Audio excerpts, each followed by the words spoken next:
तस्स भगवतो अरहतो सम्मा संबुद्धस्स नमो तस्स भगवतो अरहतो सम्मा संबुद्धस्स.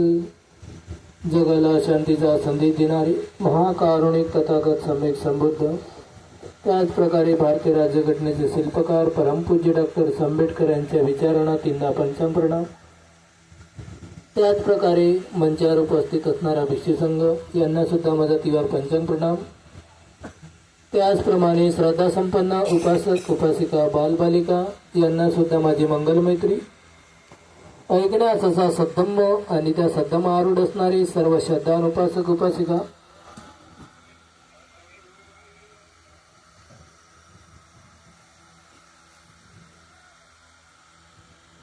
नमो तस्स भगवतो अरहतो सम्मा संबुद्धस्स. नमो तस्स भगवतो अरहतो सम्मा संबुद्धस्स. नमो तस्स भगवतो अरहतो सम्मा संबुद्धस्स. अकोऽहमस्मिन् लोकस्य जेष्ठोऽहमस्मिन् लोकस्य शिष्टोऽहमस्मिन् लोकस्य अयं अन्तिमा जाति नत्तिदानं पुनः भवति. भगवान बुद्धाचं वचन आहे. अग्गोऽहमस्मिन् लोकस्य, भगवान बुद्ध म्हणतात की मी सर्वांमध्ये अग्र आहे. जेष्ठोऽहमस्मिन् लोकस्य, सर्वांमध्ये ज्येष्ठ आहे. श्रेष्ठोऽहमस्मिन् लोकस्य, सर्व लोकांमध्ये श्रेष्ठ आहे. अयं अंतिमा जाती, अयं अंतिमा जाती नत्ति दानं पुनः भवति. म्हणजे या पृथ्वी तलावावर माझा पुन्हा जन्म होणार नाही आहे. अयं अंतिमा जाती नत्ति दानं पुनः भवति. तर या पृथ्वी तलावावर माझा पुन्हा जन्म होणार नाही आहे असं म्हणतात भगवान बुद्ध. मी सर्वांमध्ये अग्र आहे, सर्वांमध्ये ज्येष्ठ, सर्वांमध्ये श्रेष्ठ. अयं अंतिमा जाती नत्ति दानं पुनः भवति. माझा या पृथ्वी तलावावर पुन्हा जन्म होणार नाही आहे. तर या पृथ्वी तलावावर जो व्यक्ती सम्यक संबुद्ध असते त्या व्यक्तीचा पुन्हा जन्म होत नाही. जो व्यक्ती अनंत असते, जो व्यक्ती प्रत्येक बुद्ध असते त्या व्यक्तीचा पुन्हा जन्म होत नाही. बाकी सर्व लोकांचा पुन्हा जन्म होत असतो. कशामुळे?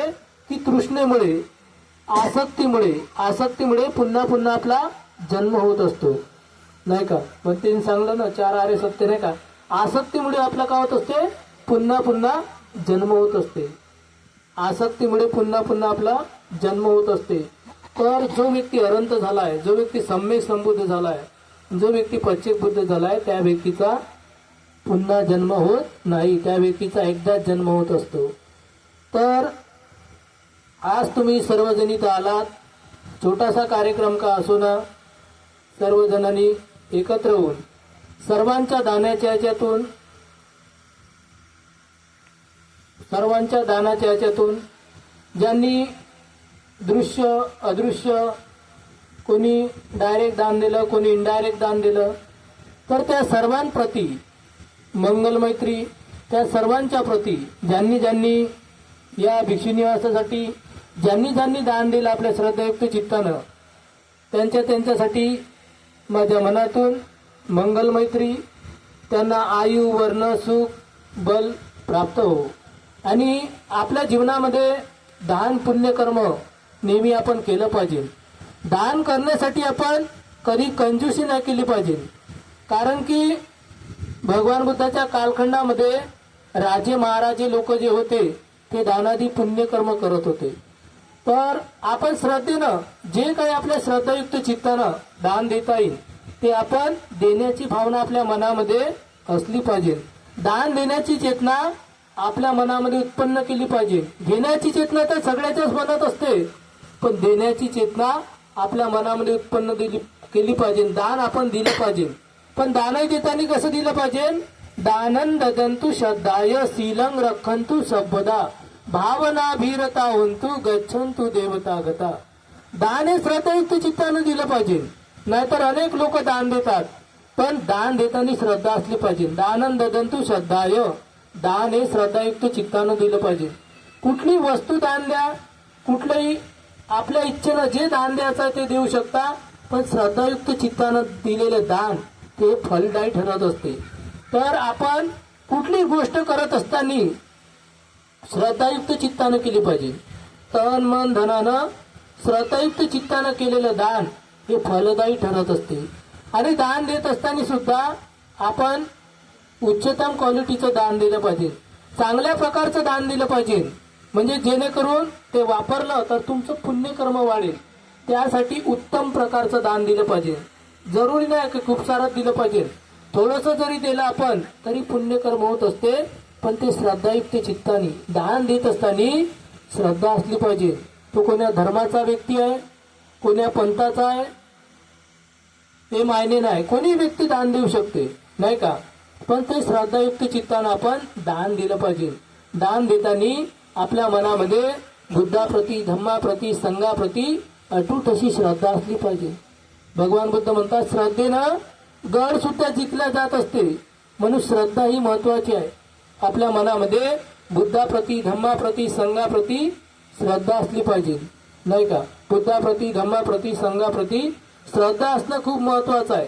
जेव्हा आपली श्रद्धा विकसित होत असते, जेव्हा आपली श्रद्धा विकसित होत असते तेव्हाच आपल्यामध्ये त्यागाची भावना उत्पन्न होत असते. आणि जो व्यक्ती त्याग करत असतो तोच व्यक्ती दान देत असतो. जो व्यक्ती दान देतो तो व्यक्ती शील पालन करतो. जो व्यक्ती शील पालन करत असतो तो व्यक्ती समाधीचा अभ्यास करतो. जो व्यक्ती समाधी साधना करतो तो प्रज्ञेच्या क्षेत्रामध्ये रमण करत असतो. भगवान बुद्धाचा सद्धम्म स्टेप बाय स्टेप आहे, परियत्ती, पटिपत्ती आणि पटिवेदन. तर आपण परियत्ती, पटिपत्ती, पटिवेदन यापासून सुरुवात केली पाहिजे की आपल्या जीवनामध्ये पुण्यकर्म कसं वाढेल हे आपण सतत प्रयत्न केला पाहिजे. कुशल कर्म आपले कसे वाढेल हे नेहमी आपण प्रयत्न करत राहिलं पाहिजे. आणि भिक्षू संघाला दान केलं पाहिजे, नेहमी पुण्यकर्म आपलं वाढवलं पाहिजे. हे संपत्ती अशी आहे की हे चोरून कोणी नेऊ शकत नाही. तुम्ही दान दिलं, शील पालन केलं, त्याग केला, साधना केली, हे पुण्यकर्म कोणी चोरून नेणार नाही. तुमची संपत्ती चोरी जाऊ शकते एक वेळा, पण हे जे तुमचं पुण्यकर्म जमा झालं, कुशल कर्म केलं, हे पुण्यकर्म मरताचिनीला आपल्या सोबत येत असते. हे कुशल कर्म आपल्या सोबत येत असते. म्हणून भगवंताच्या कालखंडात सुद्धा लोक पुण्यकर्म करत होते, कुशल कर्म करत असते. आणि कुशल कर्म कशासाठी करत असतो की दुःखातून मुक्त होण्यासाठी. नाही जरी दुःखातून मुक्त झालो पण त्या दुःख मुक्तीच्या मार्गावर आपण आरूढ तरी राहिलो पाहिजे. त्या दुःख मुक्तीच्या मार्गावर आपण चालत तरी राहिलो पाहिजे. जेव्हा जेव्हा आपण आर्य अष्टांगिक मार्गानुसार आचरण करू, आर्य अष्टांगिक मार्गानुसार आचरण करू, आपण दुःखमुक्तीच्या मार्गावर आपण आचरण केलं पाहिजे, पालन केलं पाहिजे. कारण की भगवान बुद्धाचा सद्धम्म कसा आहे, पालन करण्याला विशेष महत्व आहे. अंधभक्ती, अंधश्रद्धा, कर्मकांड या गोष्टीला महत्व नाही. तर भगवान बुद्धाचा सायंटिफिक धम्म आहे. याचं जो आचरण करेल त्या व्यक्तीला त्याचा लाभ होत असतो. जसं भगवंताने सांगितलं तसं जर आपण पालन केलं तर निश्चितच त्याला व्यक्तीला लाभ होत असते, फायदा होत असते. हे 100% सत्य आहे. पण जसं भगवंताने सांगितलं तसंच आपण धम्मानुसार आचरण करायचं आहे. शीलवान बनण्याचा प्रयत्न केला पाहिजे, समाधीवान बनण्याचा प्रयत्न केला पाहिजे आणि प्रज्ञावान सुद्धा बनण्याचा आपण काय केला पाहिजे, प्रयत्न केला पाहिजे. हे मनुष्य जीवन भेटलं असंच जर आपण गववलं, खाणं पिणं मौज मजा करणं, तर काही अर्थ उरणार नाही. तर या मनुष्य जीवनामध्ये पुण्यकर्म, कुशल कर्म, चांगले कर्म केले पाहिजे.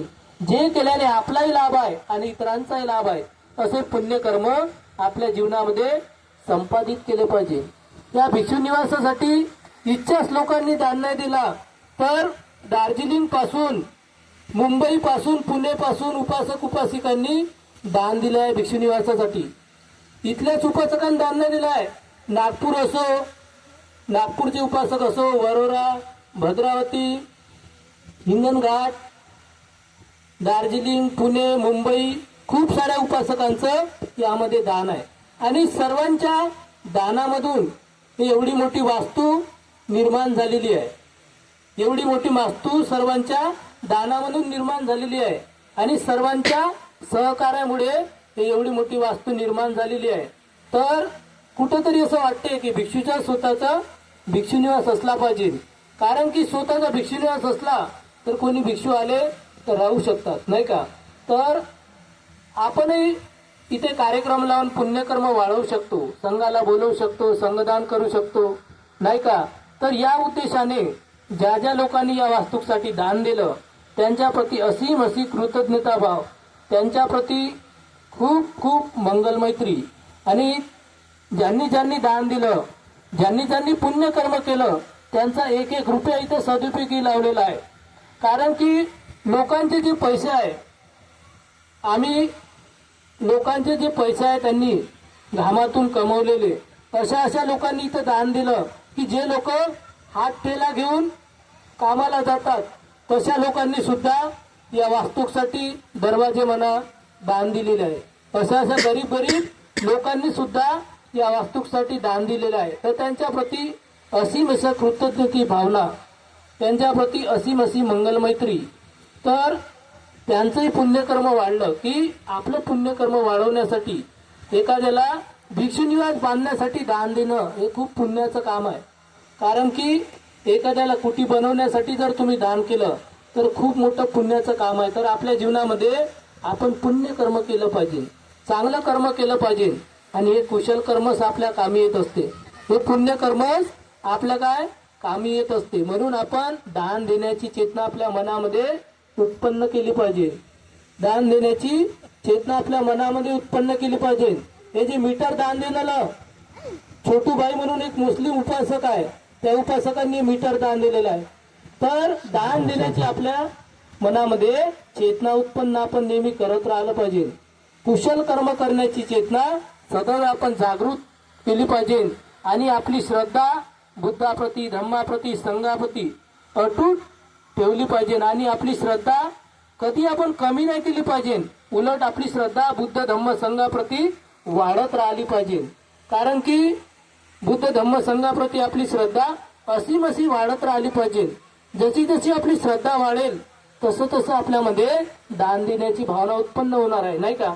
म्हणून आपण नेहमी दान देण्याची भावना आपल्या मनामध्ये उत्पन्न केली पाहिजे आणि नेहमी आपण आपल्या जीवनामध्ये कुशल कर्म, पुण्यकर्म संपादित केलं पाहिजे. आपलं जीवन सुखकारक बनवण्यासाठी मेहनत केली पाहिजे आणि दुसऱ्याचं जीवन सुखकारक बनवण्यासाठी आपण मेहनत केली पाहिजे.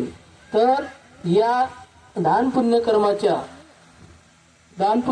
ज्यांनी ज्यांनी पुण्यकर्म केलं, ज्यांनी दिलं, ज्यांनी नाही दिलं, सर्वांप्रती कृतज्ञतेचा भाव व्यक्त करतो. ज्यांनी दिलं, ज्यांनी नाही दिलं, त्या सर्वांप्रती कृतज्ञतेचा भाव. ज्यांनी ज्यांनी या कार्यक्रमाला आले, सर्व दृश्य अदृश्य इथं हजर आहेत, काही हजर नाहीत, नाही का? तर सर्वांप्रती कृतज्ञतेचा भाव व्यक्त करून आपल्या दोन शब्दाला विराम देत असताना भावी मंगल जीवनाची कामना करतो. एवढीच मंगल कामना व्यक्त करतो. बुद्ध धम्म संघाच्या प्रभावाने तुमचं खूप मंगल हो, खूप कल्याण हो. तुमच्या जीवनातील जे काही इच्छाकांक्षा असतील ते पौर्णिमेच्या चंद्राप्रमाणे कलेकलेने पूर्ण हो, कलेकलेने पूर्ण हो, कलेकलेने पूर्ण हो. भवतु सर्वमंगलं, भवतु सर्वमंगलं, भवतु सर्वमंगलं. साधु साधु साधु.